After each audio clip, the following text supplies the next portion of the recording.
Hey guys, it's Tarot by Tess. I'm doing Gemini's August reading. I'm doing a mini reading in case I can't get to August, you guys. But on your overall, you have Knight of Pentacles reversed and the Moon. Knight of Pentacles reversed to me is somebody who's not responsible and somebody who's not committed. This is going to represent your love interest, okay? And the reason I say that is just because I do the opposite sex of me. And then this is going to represent you. So I do this as if I am the person, okay? So this would be me because I'm a woman, and that would be my love interest because it's a man, but that's how it should be for you as well. But if it doesn't, apply it how you can. Notice they're both holding that pentacle, but his is in reverse. He's ready to let it go. She's not. So you're not ready to let this go. It could be a dream. Now, when I did a reading for somebody who had lots of miscarriages, I got this card as well. But then her dad died like 3 days later. So I wasn't even doing a reading for that, especially with death over here. I didn't tell her anything like that because that didn't come through. I wasn't even looking for that. But she did have several miscarriages. So some of you, this could be about babies. But I'm just seeing not committed as you are, okay? And with the moon here, it's like a dream that you've had. And I'll tell you, the Ace of Wands reversed wanted to come out twice, but it came with a bunch of cards. And I said, no, this is a mini reading. I need my cards. But I will tell you, Knight of Pentacles came out twice. First time it came out with a bunch, and this time it came out by itself. So, or on the bottom of the deck. So I see a dream that somebody's been holding on to, but they really need to let it go because somebody else is not invested in this dream. I think it's a relationship, but it also may be the idea of having children.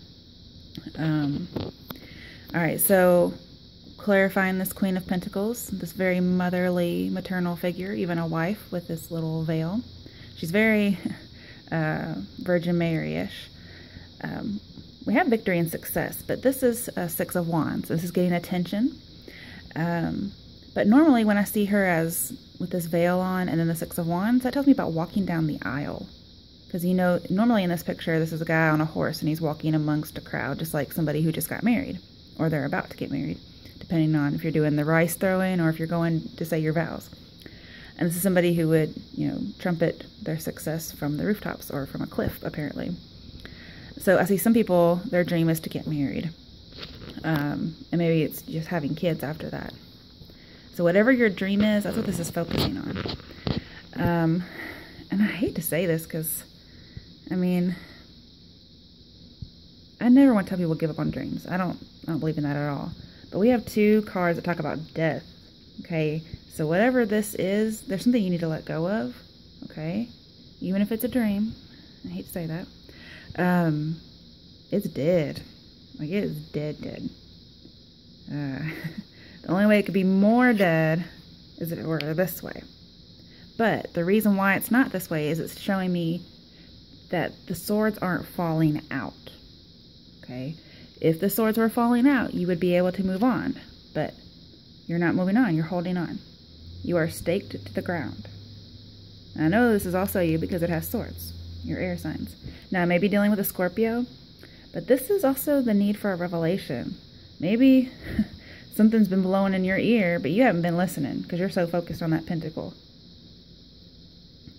But it's coming in. This is like, let go of this grief, let go of this sorrow. There's some kind of a betrayal as well in relationships because we have the Five of Swords twice. You know how often that happens? Let's see, I've been doing this channel since January. It hasn't happened till now. You got it twice. It's a betrayal. And if you notice, Five of Swords, 5 plus 5 equals 10. So it's like you have the 10 of Swords in here twice. But with all these fives around, there's a lot of upheaval and a lot of change, obviously. And I think it's really painful. But it's a necessary change because death is here. You may be dealing with a Pisces, Scorpio, or a Taurus, okay? For some of you. Not everybody, but just saying. Also, this, you know, reading won't apply for everybody for various reasons. I hope I don't have to say that every single time. But there is some kind of betrayal. Something's over, and a new way of life needs to start. But this holding on is going to have to change. It may be about a marriage because we do have the Hierophant here. So some of you may have to give up on a marriage, and death and marriage a lot of times indicate divorce. The only card we don't have, which would be the Four of Wands reversed. So What I think is some of you had a revelation about a betrayal and you decided to stay, or this is going to happen soon. And I feel like there's some kind of even though the Six of Wands isn't reversed, I feel like there's some kind of narcissist around. Maybe somebody's always trying to like one-up you. You feel like you have to fight, for what's yours, especially if this is your spouse. But there could be a belief, like I said, like a dream as well, that you've been holding on to that should have been let go. So I really want to see this turn around, okay? Because with the Hierophant here, this is wisdom. This is saying you need to wise up.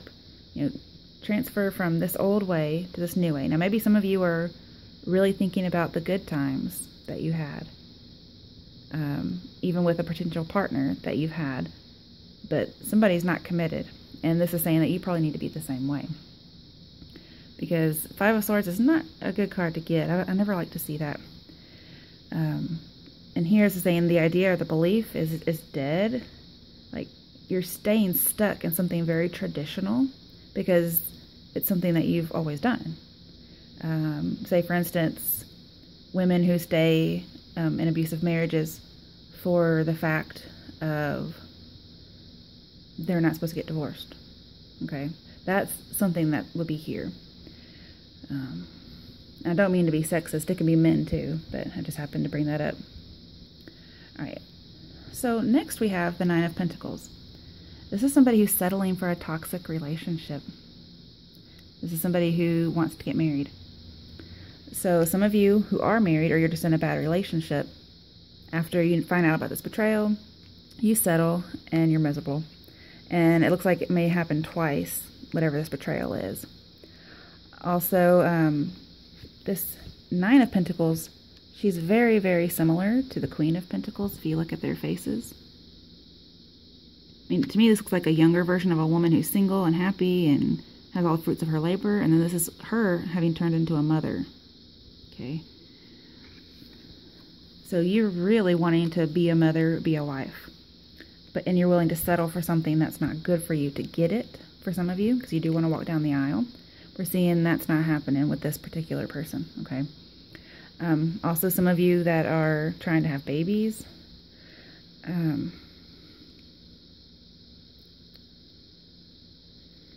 there's something toxic going on.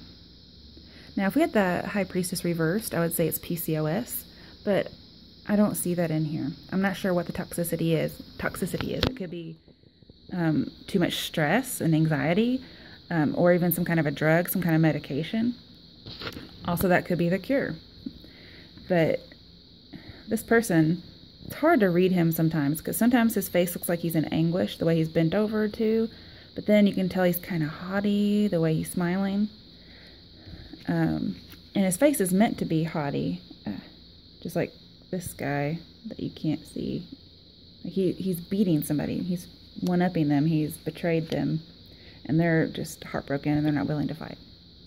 Now, for those of you this is about love, we got you don't trust somebody, or you shouldn't. You're not releasing your ex, or maybe you shouldn't. It's going to be different for both people. But here, if you know that this person is toxic and they're not good, I'm saying please don't settle, because you're just going to stay this way.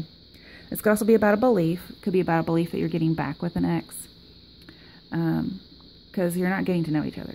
I was just saying don't get to know each other, because you may be dealing with a narcissist here. Now, just in case this is about work, because there's a couple of pentacles in here, I mainly see a workplace bully, and it may be a good idea to find another job, or you may lose a job and then you find another one. But I see some of you are pretty much willing to stay, and we're seeing something is over. There is a need to move on, so don't settle for something toxic or miserable. All right, then you have, this could be the one. So I'm not sure if this is the dream or if this is just letting me know, hey, this is your ex. Maybe there is an ex who betrayed you and you're willing to settle. But it doesn't look good even if you settle. It looks like you'd be happier if you didn't, because this person's not committed. But this could be a current partner, and this is saying, hey, remember that ex? Well, this could be the one. But maybe you don't trust them, and maybe there's just... Okay, I'm going to tell you, with the Queen of Pentacles here, what she's mainly known for me, when it comes to relationships, is... Sorry about my fingernail polish, you guys. She puts her love interests through a loyalty test. Okay? If she didn't, she'd be in reverse. This is where she just makes them prove that they're loyal. But I don't know if they tricked you somehow or whatever, but they betrayed you at least twice, maybe 3 times. So it makes me think you didn't. So this may be advice, like, hey, if you want to be fucking happy, you better put them through the loyalty test. Because somebody doesn't need to be trusted, or somebody is not trusting somebody. Now, if an ex comes back, or you go to an ex, put them through the loyalty test. If they pass, then by all means, have at it. And then we have let go of control issues. Let it unfold naturally. So, I'm not saying don't put them through a loyalty test, because I think you should. She's upright, and that means yes, go ahead and do it. But there's some things you're not going to be able to control. Some of you may have Scorpio in your chart, because Scorpios, those guys always get let go of control issues. Almost every time. It's because they're a controlling kind of sign. But I'm mainly seeing that let go. Okay? If something needs to happen, let it happen. If somebody did betray you in the past, but maybe they have changed, and you think you're going to settle for a toxic relationship and you don't want that to happen again, put them through a test. Okay? That's a mini reading for August. Hopefully I'll get to one in August. If I don't, this will suffice, okay? All right. Good luck, guys.